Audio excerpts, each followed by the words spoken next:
ಎಲ್ಲರಿಗೂ ನಮಸ್ಕಾರ. ಶಕು ಕುಕ್ಸ್ ಚಾನಲ್ಗೆ ಸ್ವಾಗತ. ಇವತ್ತು ನಾವು ಮಸಾಲೆ ಪುರಿನ ಮಾಡೋಣ. ನಾನು ನಿಮಗೆ ಹೇಳ್ತಾ ಇರುವಂತಹ ಮಸಾಲೆ ಪುರಿ ತುಂಬಾ ಸುಲಭವಾದ ಮಸಾಲೆ ಪುರಿ. ಈ ಮಸಾಲೆ ಮಾಡೋದಕ್ಕೆ ಒಂದು 10 ನಿಮಿಷ ತಗೋಬೋದು ಟೈಮು. ಪೂರಿ ಮಾಡೋದ್ರಿಂದ ಒಂದು ಸ್ವಲ್ಪ ಜಾಸ್ತಿ ಟೈಮ್ ಬೇಕಾಗುತ್ತೆ. ಹಾಗೆ ಅರ್ಧ ಗಂಟೆಯಲ್ಲಿ ಇದನ್ನು ಮಾಡಿ ಮುಗಿಸ್ಬೋದು. ರೋಡ್ ಸೈಡಲ್ಲಿ ಮಾಡೋವಂಥ ಮಸಾಲೆ ಪುರಿಗಿಂತನೂ ತುಂಬಾ ಟೇಸ್ಟಿಯಾಗಿರುತ್ತೆ. ಅದೇ ರೀತಿ ಇಲ್ಲಿ ನಾನು ಯಾವುದೇ ಟೇಸ್ಟಿಂಗ್ ಪೌಡರ್ನ ಯೂಸ್ ಮಾಡಲ್ಲ.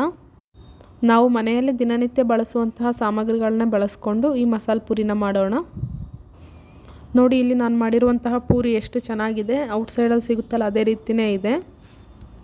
ಹಾಗೆ ಮಸಾಲೆ ಪುರಿನೂ ಕೂಡ ತುಂಬ ಟೇಸ್ಟಿಯಾಗಿದೆ. ಈಗ ಆ ಮಸಾಲೆ ಪುರಿನ ಯಾವ ರೀತಿ ಮಾಡೋದು, ಅದಕ್ಕೆ ಏನೇನು ಸಾಮಗ್ರಿಗಳು ಬೇಕು ಅಂತ ನೋಡೋಣ ಬನ್ನಿ.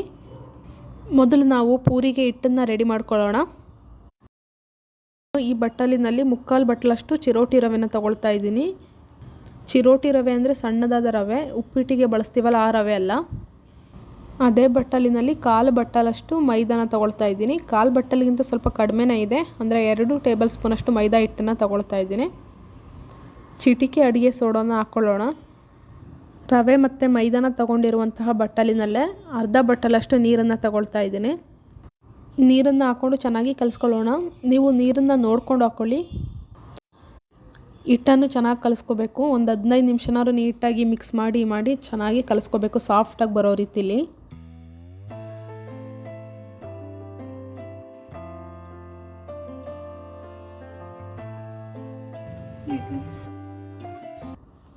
ಆಮೇಲೆ ಸ್ವಲ್ಪ ಎಣ್ಣೆನ ಹಾಕ್ಕೊಂಡು ಮತ್ತೊಂದು ಸಲ ಕಲಿಸ್ಕೊಳ್ಳಿ. ತಗೊಂಡಿರುವಂತಹ ಇಷ್ಟು ಹಿಟ್ಟಲ್ಲೇ ಒಂದು 40ರಷ್ಟು ಪೂರಿನ ಮಾಡ್ಬೋದು. ಹಿಟ್ಟನ್ನೆಲ್ಲ ಈ ರೀತಿ ಚೆನ್ನಾಗಿ ಕಲಿಸ್ಕೊಂಡಾದ್ಮೇಲೆ ಸುತ್ತ ಎಣ್ಣೆನ ಸವರ್ಬಿಟ್ಟು ಹಿಟ್ಟನ್ನು ಒಂದು ಪ್ಲೇಟು ಅಥವಾ ಒಂದು ಬಟ್ಲಲ್ಲಿ ಮುಚ್ಚಿಡಿ. ಒಂದು 15ರಿಂದ 20 ನಿಮಿಷ ಬಿಡಬೇಕು ಹಿಟ್ಟು ಚೆನ್ನಾಗಿ ನೆನೆಯೋದಕ್ಕೆ. ಈಗ ಪೂರಿ ಹಿಟ್ಟು 15 ನಿಮಿಷ ನೆನೆಯೋ ಅಷ್ಟರಲ್ಲಿ ನಾವು ಬೇರೆ ಐಟಮ್ಸ್ನೆಲ್ಲ ರೆಡಿ ಮಾಡ್ಕೊಳ್ಳೋಣ. ಈಗ ಒಂದು ಕುಕ್ಕರ್ನ ತಗೊಳ್ಳಿ.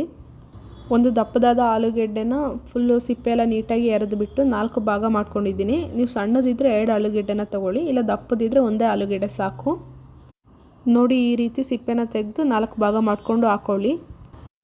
ಒಂದು ಬಟ್ಟಲಿನಷ್ಟು ಬಟಾಣಿನ ಹಾಕ್ಕೊಳ್ಳೋಣ. ಈ ಬಟಾಣಿನ ನಾನು ರಾತ್ರಿನೇ ನೆನೆಸಿಟ್ಕೊಂಡಿದ್ದೆ, ಈಗ ಬೆಳಗ್ಗೆ ಹಾಕ್ಕೊಳ್ತಾ ಇದ್ದೀನಿ. ನೀವು ರಾತ್ರಿನೇ ನೆನೆಸಿಟ್ಕೊಂಡು ಬೆಳಗ್ಗೆನೇ ಹಾಕ್ಕೊಳ್ಳಿ. ಇಲ್ಲ ಅಂದರೆ ಬೆಳಗ್ಗೆನೇ ನೆನೆಸಿಟ್ಕೊಂಡ್ರೆ ಈವ್ನಿಂಗ್ ಸ್ನ್ಯಾಕ್ಸಿಗೆ ಸಂಜೆ ಮಾಡ್ಕೋಬೋದು. ಬಟಾಣಿ ಹಾಕ್ಕೊಂಡಿರುವಂತಹ ಅದೇ ಬಟ್ಲಲ್ಲಿ 2 ಬಟ್ಲಷ್ಟು ನೀರನ್ನು ಹಾಕ್ಕೊಳ್ತಾ ಇದ್ದೀನಿ. ಕುಡಿಯೋ ನೀರನ್ನು ಹಾಕ್ಕೊಳ್ಳಿ, ಯಾಕಂದರೆ ಈ ನೀರನ್ನು ನಾವು ಮುಂದೆ ಬಳಸ್ಕೊಳ್ತೀವಿ, ಅದಕ್ಕೋಸ್ಕರ. ಕುಕ್ಕರ್ ಮುಚ್ಚಿ ಇವಾಗ 2ರಿಂದ 3 ವಿಷಲ್ನ ಬರೆಸ್ಕೊಳ್ಳಿ. ಒಂದು ಕಡೆ ಹಿಟ್ಟು ನೆನೀತಾ ಇದೆ, ಇನ್ನೊಂದು ಕಡೆ ವಿಷಲ್ಗೆ ಇಟ್ಟಿದ್ದೀವಿ. ಆ 2 ಐಟಮ್ ರೆಡಿಯಾಗೋ ಅಷ್ಟರಲ್ಲಿ ನಾವು ಮಸಾಲೆ ಐಟಮ್ಸ್ನ ರೆಡಿ ಮಾಡ್ಕೊಳ್ಳೋಣ. ಖಾರದ ಪುಡಿ 1 ಟೇಬಲ್ ಸ್ಪೂನ್, ಧನಿಯಾ ಪುಡಿ 1 ಟೇಬಲ್ ಸ್ಪೂನ್, ಕಡಲೆ ಹಿಟ್ಟು 2 ಟೇಬಲ್ ಸ್ಪೂನ್, ಅರಿಶಿಣ ಅರ್ಧ ಟೇಬಲ್ ಸ್ಪೂನ್, ಜೀರಿಗೆನ ಕುಟ್ಟಿ ಪುಡಿ ಮಾಡ್ಕೊಂಡು ಇಟ್ಕೊಂಡಿದ್ದೀನಿ. ಈ ಜೀರಿಗೆನ 1 ಟೇಬಲ್ ಸ್ಪೂನ್ಗಿಂತ ಸ್ವಲ್ಪ ಕಡಿಮೆ ತೊಗೊಂಡಿದ್ದೀನಿ, 3/4 ಟೇಬಲ್ ಸ್ಪೂನಷ್ಟು. Garam masala 1 tablespoon, pepper powder ಅಂದರೆ ಮೆಣಸಿನ ಪುಡಿನೂ ಕೂಡ 3/4 ಟೇಬಲ್ ಸ್ಪೂನಷ್ಟು ತೊಗೊಂಡಿದ್ದೀನಿ. ಮೆಣಸಿನ ಪುಡಿ ಇಲ್ಲ ಅಂದರೆ ಮನೇಲಿ ಮೆಣಸಿದ್ರೆ ಅದನ್ನು ಕುಟ್ಟಿ ಪುಡಿ ಮಾಡ್ಕೊಳ್ಳಿ. ನಾನು 7 ತರಹದ ಮಸಾಲೆ ಐಟಮ್ನ ಇಷ್ಟನ್ನು ತೊಗೊಂಡಿದ್ದೀನಿ. ಇಲ್ಲಿ ನಾನು ಪಾನಿಪುರಿ ಪೌಡರ್ ಅಥವಾ ಟೇಸ್ಟಿಂಗ್ ಪೌಡರ್ ಯಾವುದನ್ನು ಕೂಡ ಯೂಸ್ ಮಾಡಿಲ್ಲ. 4 ಈರುಳ್ಳಿನ ಸಣ್ಣದಾಗಿ ಬಾಕ್ಸ್ ಶೇಪಲ್ಲಿ ಕಟ್ ಮಾಡಿ ಇಟ್ಕೊಂಡಿದ್ದೀನಿ. ಒಂದೇ ಒಂದು ಸಣ್ಣದಾದ ಕ್ಯಾರೆಟ್ನ ತುರ್ಕೊಂಡು ಇಟ್ಕೊಂಡಿದ್ದೀನಿ. 4 ಟೊಮೊಟೊನು ಕೂಡ ಸಣ್ಣದಾಗಿ ಬಾಕ್ಸ್ ಶೇಪಲ್ಲಿ ಕಟ್ ಮಾಡಿ ಇಟ್ಕೊಂಡಿದ್ದೀನಿ. ಕೊತ್ತಂಬರಿ ಸೊಪ್ಪು 1 ಬಟ್ಟಲು ತೊಗೊಂಡಿದ್ದೀನಿ. ಪುದೀನೂ ಕೂಡ 1 ಬಟ್ಟಲಷ್ಟು ತೊಗೊಂಡಿದ್ದೀನಿ. ಒಂದು ದಪ್ಪನೇ ಬೆಳ್ಳುಳ್ಳಿನ ಬಿಡಿಸಿ ಇಟ್ಕೊಂಡಿದ್ದೀನಿ. ಸಣ್ಣ ಬೆಳ್ಳುಳ್ಳಿ ಆದರೆ 2 ತೊಗೊಳ್ಳಿ, ದಪ್ಪದಿದ್ದರೆ ಒಂದೇ ತೊಗೊಳ್ಳಿ. 2 ಸಣ್ಣ ಶುಂಠಿ ಪೀಸ್ನ ವಾಶ್ ಮಾಡಿ ಸಿಪ್ಪೆನೆಲ್ಲ ತೆಗೆದು ಇಟ್ಕೊಂಡಿದ್ದೀನಿ. 5 ಹಸಿಮೆಣಸಿನಕಾಯಿ. ಇಷ್ಟು ಸಾಮಗ್ರಿಗಳನ್ನು ಮಸಾಲೆ ಪುರಿಗೆ ಬಳಸ್ತೀವಿ.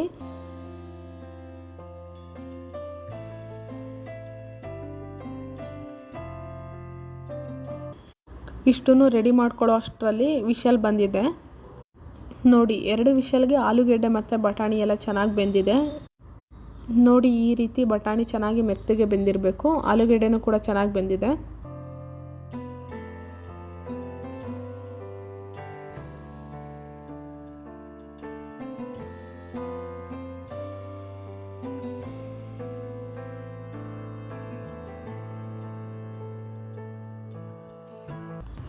ಈಗ ಹಸಿರು ಖಾರ ರುಬ್ಬೋದಕ್ಕೆ ಏನೇನು ಸಾಮಗ್ರಿಗಳನ್ನ ಹಾಕ್ಕೊಳ್ಬೇಕು ಅಂತ ನೋಡೋಣ ಬನ್ನಿ.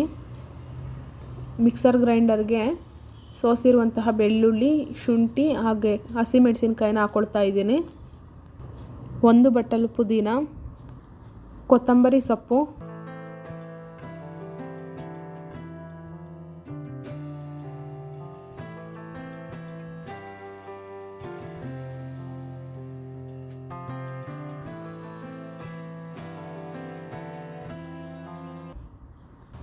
ಆಲೂಗೆಡ್ಡೆನ 4 ಭಾಗ ಮಾಡಿ ಬೇಯೋದಕ್ಕೆ ಇಟ್ಟಿದ್ದೆ. ಅದರಲ್ಲಿ 1 ಭಾಗನ ತಗೊಂಡು ಮಿಕ್ಸರ್ ಗ್ರೈಂಡರ್ಗೆ ಹಾಕ್ಕೊಳ್ತಾ ಇದ್ದೀನಿ. ಬಿಸಿದನ್ನ ಹಾಕ್ಕೋಬೇಡಿ, ಸ್ವಲ್ಪ ಆರಿಸ್ಬಿಟ್ಟು ಹಾಕ್ಕೊಳ್ಳಿ. ಇದಕ್ಕೆ ಸ್ವಲ್ಪ ನೀರನ್ನು ಸೇರಿಸ್ಕೊಳ್ತಾ ಇದ್ದೀನಿ. ಈಗ ಇದನ್ನು ಸಣ್ಣದಾಗಿ ರುಬ್ಕೊಳ್ಳೋಣ. ನೋಡಿ, ಈ ರೀತಿ ಚೆನ್ನಾಗಿ ಸಣ್ಣದಾಗಿ ರುಬ್ಕೊಳ್ಳಿ. ಈಗ ಇಷ್ಟು ಐಟಮ್ನ ರೆಡಿ ಮಾಡ್ಕೊಳ್ಳೋ ಅಷ್ಟರಲ್ಲಿ 15 ನಿಮಿಷ ಆಗಿದೆ. ಇನ್ನೊಂದು ಕಡೆ ಪೂರಿ ಹಿಟ್ಟು ಕೂಡ ಚೆನ್ನಾಗಿ ನೆಂದಿದೆ. ಈಗ ಪೂರಿನ ರೆಡಿ ಮಾಡ್ಕೊಳ್ಳೋಣ. ಸ್ವಲ್ಪ ಹಸಿಟ್ಟು ಹಾಕ್ಕೊಂಡು ಚಪಾತಿಗೆ ತಗೊಳ್ಳೋ ರೀತಿಲಿ ಸ್ವಲ್ಪ ಹಿಟ್ಟನ್ನು ತಗೊಳ್ಳಿ. ಮನೆಯಲ್ಲಿ ಚಪಾತಿ ಅಥವಾ ಪೂರಿಗೆ ಯಾವ ರೀತಿ ಹಿಟ್ಟನ್ನು ಲಟ್ಟಿಸ್ಕೊತೀವಿ ಆ ರೀತಿ ಹಿಟ್ಟನ್ನು ಲಟ್ಟಿಸ್ಕೊಳ್ಳಿ.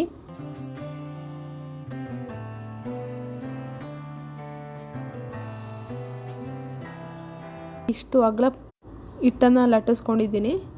ಇವಾಗ ಒಂದು ಸಣ್ಣದಾದ ಮುಚ್ಚಳ ಅಥವಾ ಯಾವುದಾದ್ರೂ ಪೂರಿ ಸೈಜಲ್ಲಿರುವಂತಹ ಬಾಕ್ಸ್ ಮುಚ್ಚಳನ ತಗೊಂಡು ಈ ರೀತಿ ರೌಂಡ್ ಶೇಪಲ್ಲಿ ಕಟ್ ಮಾಡ್ಕೊಳ್ಳಿ, ಪ್ರೆಸ್ ಮಾಡಿಬಿಟ್ಟು.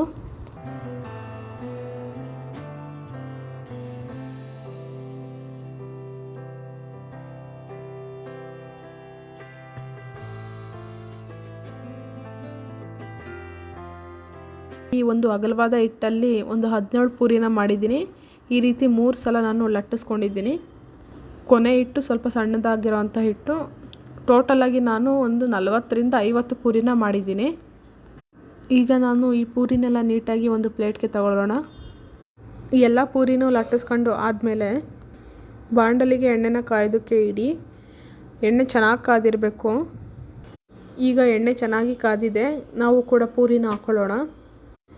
ನೋಡಿ, ಈ ರೀತಿ ಪೂರಿನ ಮೇಲೆ ಕೆಳಗೆ ಮಾಡ್ತಾಯಿರಿ. ನೋಡಿ, ಪೂರಿ ಪ್ರೆಸ್ ಮಾಡಿ ಮೇಲೆ ಕೆಳಗೆ ಮಾಡೋದ್ರಿಂದ ಚೆನ್ನಾಗಿ ಊದ್ಕೊಳ್ತಾ ಇದೆ. ಕಾದಿರುವಂತಹ ಎಣ್ಣೆಗೆ ಪೂರಿನ ಹಾಕಬೇಕು. ಆವಾಗ ಮಾತ್ರ ಪೂರಿ ಈ ರೀತಿ ಮೇಲೆ ಎದ್ದೇಳೋದು, ಇಲ್ಲಾಂದರೆ ಪೂರಿ ಮೇಲೆ ಬರಲ್ಲ. ಪೂರಿನ ಜಾಸ್ತಿ ಸೀದೋಗೋದಕ್ಕೂ ಬಿಡಬೇಡಿ. ಹಾಗೆ ಮೇಲೆ ಕೆಳಗೆ ಮಾಡಿಬಿಟ್ಟು ತೆಗೆದು ತಟ್ಟೆಗೆ ಎತ್ಕೊಳ್ಳಿ. ನಾವು ಮಾಡಿರುವಂತಹ ಪೂರಿನೂ ಕೆಲವು 4-5 ಪೂರಿಗಳು ಊದಿಲ್ಲ, ದಪ್ಪಾಗಿ ಊದಿಲ್ಲ, ಒಂದು ಸ್ವಲ್ಪ ಊದಿದೆ ಮತ್ತು ಸ್ವಲ್ಪ ಇದಾಗಿದೆ. ಹಾಗೆ ಕೆಲವೊಂದು ಪೂರಿಗಳು ಹಾಳಾಗುತ್ತೆ, ಬಟ್ ಎಲ್ಲನೂ ಹಾಳು ಮಾಡ್ಕೊಬೇಡಿ, ಚೆನ್ನಾಗಿ ಮಾಡಿ. ಈಗ ನಾನು ಎಲ್ಲ ಪೂರಿನೂ ಎಣ್ಣೆಯಲ್ಲಿ ಕರೆದು ತಟ್ಟೆಗೆ ಎತ್ತಿಟ್ಕೊಂಡಿದ್ದೀನಿ.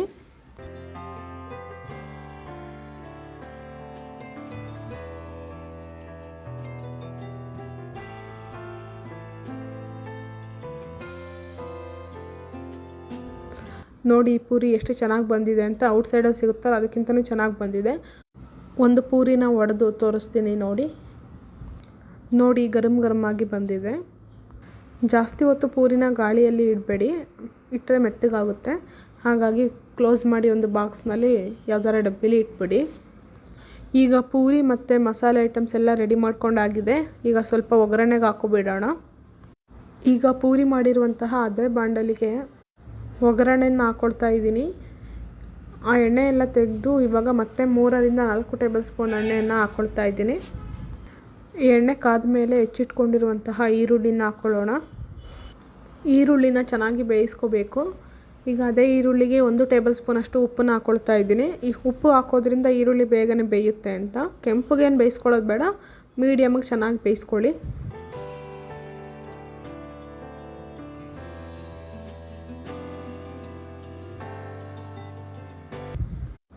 ಈಗ ಹೆಚ್ಚಿಟ್ಕೊಂಡಿರುವಂತಹ ಟೊಮೊಟೊ ಹಣ್ಣನ್ನು ಹಾಕ್ಕೊಳ್ಳೋಣ. ಟೊಮೊಟೊ ಹಣ್ಣನ್ನು ಕೂಡ ನೀಟಾಗಿ ಬೇಯಿಸ್ಕೊಳ್ಳಿ. ನಂತರ ಆವಾಗಲೇ ರುಬ್ಬಿಟ್ಕೊಂಡಿರುವಂತಹ ಹಸಿರು ಖಾರನ ಹಾಕ್ಕೊಳ್ತಾ ಇದ್ದೀನಿ.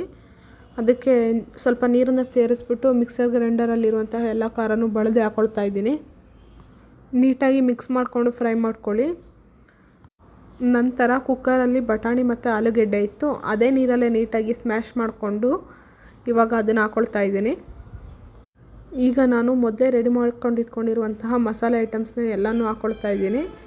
ಈ ಮಸಾಲೆ ಐಟಮ್ನ ಬೇಕಾದ್ರೆ ಎಕ್ಸ್ಟ್ರಾ ನೀರಲ್ಲಿ ಸಣ್ಣದಾದ ಒಂದು ಬಟ್ಲಲ್ಲಿ ಕಲಿಸ್ಕೊಂಡು ಹಾಕ್ಕೊಳ್ಬೋದು, ಇಲ್ಲ ಹೀಗೆ ಡೈರೆಕ್ಟಾಗಿ ಹಾಕ್ಕೊಂಡು ಕೂಡ ನೀಟಾಗಿ ಮಿಕ್ಸ್ ಮಾಡಬೇಕಾಗುತ್ತೆ. ಯಾಕಂದರೆ ಕಡಲೆ ಹಿಟ್ಟು ಎಲ್ಲ ಸ್ವಲ್ಪ ಗಂಟು ಬೀಳೋದ್ರಿಂದ ನೀಟಾಗಿ ಚೆನ್ನಾಗಿ ಮಿಕ್ಸ್ ಮಾಡಬೇಕು. ನಂತರ ಮತ್ತೆ 1 ಗ್ಲಾಸ್ ನೀರನ್ನು ಹಾಕ್ಕೊಂಡು ಚೆನ್ನಾಗಿ ಕುದಿಸ್ಕೊಳ್ತಾ ಇದ್ದೀನಿ. ನಾನು ಮಾಡಿರುವಂತಹ ಸಾಂಬಾರು ಕೂಡ ತುಂಬ ಗಟ್ಟಿಯಾಗಿದೆ. ಸ್ವಲ್ಪ ತೆಳ್ಳಗೆ ಬೇಕು ಔಟ್ಸೈಡ್ ರೀತಿಯಲ್ಲಿ ಅಂದರೆ ಬೇಕಾದ್ರೆ ಇನ್ನೊಂದು ಸ್ವಲ್ಪ ನೀರನ್ನು ಹಾಕ್ಕೊಳ್ಬೋದು. ನಾನು ನಮ್ಮ ಮನೆ ಅಳತೆಗೋಸ್ಕರ ಸ್ವಲ್ಪ ಗಟ್ಟಿನೇ ಮಾಡ್ಕೊಂಡಿದ್ದೀನಿ. ಚೆನ್ನಾಗಿ ಕುದ್ದು ಒಂದು ಕನ್ಸಿಸ್ಟೆನ್ಸಿ ಬಂದ ಮೇಲೆ ಗ್ಯಾಸ್ನ ಆಫ್ ಮಾಡ್ಕೊಳ್ಳಿ. ಈಗ ಮೊದಲೇ ರೆಡಿ ಮಾಡಿ ಇಟ್ಕೊಂಡಿರುವಂತಹ ಪೂರಿನೆಲ್ಲ ನೀಟಾಗಿ ಒಡೆದು ಒಂದು ಪ್ಲೇಟ್ಗೆ ಹಾಕ್ಕೊಳ್ಳೋಣ. ಆ ಪೂರಿ ಮೇಲೆ ರೆಡಿ ಮಾಡಿರುವಂತಹ ಮಸಾಲೆನ ಹಾಕ್ಕೊಳ್ಳೋಣ ಸುತ್ತಲೂ. ಸ್ವಲ್ಪ ಎಕ್ಸ್ಟ್ರಾ ಈರುಳ್ಳಿನ ಎತ್ತಿಟ್ಕೊಂಡಿರುವಂತಹ ಈರುಳ್ಳಿನ ಸ್ವಲ್ಪ ಮೇಲೆ ಹಂಗೆ ಉದುರಿಸ್ಕೊಳ್ತಾ ಇದ್ದೀನಿ.